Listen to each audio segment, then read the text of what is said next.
हिंदू धर्म में वैकुंठ धाम भगवान विष्णु का दिव्य निवास है, जो हिंदू देवताओं के प्रमुख देवताओं में से एक है। ऐसा माना जाता है कि यह भौतिक ब्रह्मांड से परे एक दिव्य क्षेत्र है, जो शाश्वत आनंद और आध्यात्मिक पूर्णता का स्थान है।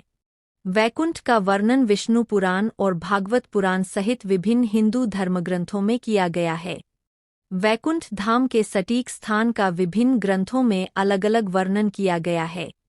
कुछ लोग इसे ब्रह्मांडीय महासागर से परे स्थित बताते हैं, जबकि अन्य इसे सामान्य मनुष्यों की पहुंच से परे एक अलग आयाम में विद्यमान बताते हैं। ऐसा कहा जाता है कि यह दिव्य महलों, बगीचों और नदियों के साथ बेहद सुंदरता का क्षेत्र है, जहां के निवासी अंतहीन आनंद और दैवीय कृपा का अनुभव करते हैं। भगवान विष्णु के भक्त मृत्यु के बाद वैकुंठ धाम पहुंचने की आकांक्षा रखते हैं, जहां वे जन्म, मृत्यु और पुनर्जन्म के चक्र से मुक्त होकर भगवान की उपस्थिति में अनंत काल तक रह सकते हैं। संसार में जितने सारे नारायण भक्त हैं, वे सारे मरने उपरांत वैकुंठ धाम को प्राप्त करना चाहते हैं। सभी हरि भक्तों की यही अंतिम इच्छा होती है। आज हम आपको बताएंगे कि आखिर कैसा है वैकुंठ धाम, और अगर कोई भाग्यशाली जीवात्मा वैकुंठ धाम पहुंचता है तो उसके साथ क्या क्या होता है। वैकुंठ धाम दिखाई देने वाले प्रकृति से 3 गुना बड़ा है। इस वैकुंठ के देखरेख के लिए 96 करोड़ सेवक स्थापित है, जो श्री हरि विष्णु के भांति ही नीले वर्ण के होते हैं, जो अपने हाथ में शंख, गदा, पद्म और चक्र धारण करते हैं। हमारे प्रकृति से मुक्त होने वाला जो भी जीवात्मा होता है, वह परमधाम में शंख, चक्र, गदा, पद्म के साथ प्रवेश करता है। कहा जाता है कि जो जीवात्मा एक बार वैकुंठ धाम में प्रवेश कर गया, वह कभी भी वापस इस पृथ्वी पर नहीं आता।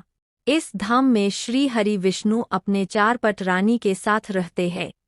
जीवात्मा जब वैकुंठ की यात्रा करती है, तो उसे विदा देने के लिए मार्ग में समय समय पर देवी देवता उपस्थित होते हैं, जैसे कि समय देवता, दिवस देवता, रात्रि देवता, ग्रहों के देवता, नक्षत्र के देवता, माह के देवता, मौसम के देवता आदि। इस तरह कई सारे देवता उसे जीवात्मा को विदा देते हैं।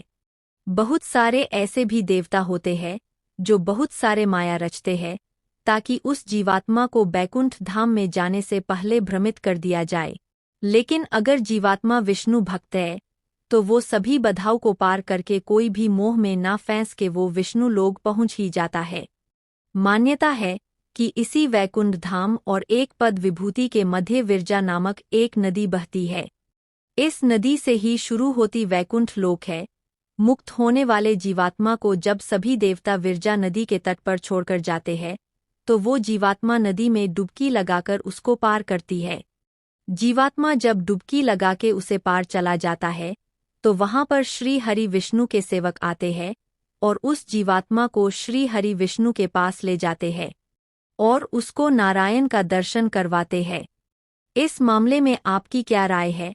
कमेंट बॉक्स में बताइए। अगर आपको ये जानकारी अच्छी लगी है, तो इस वीडियो को लाइक कीजिए और चैनल को सब्सक्राइब कीजिए।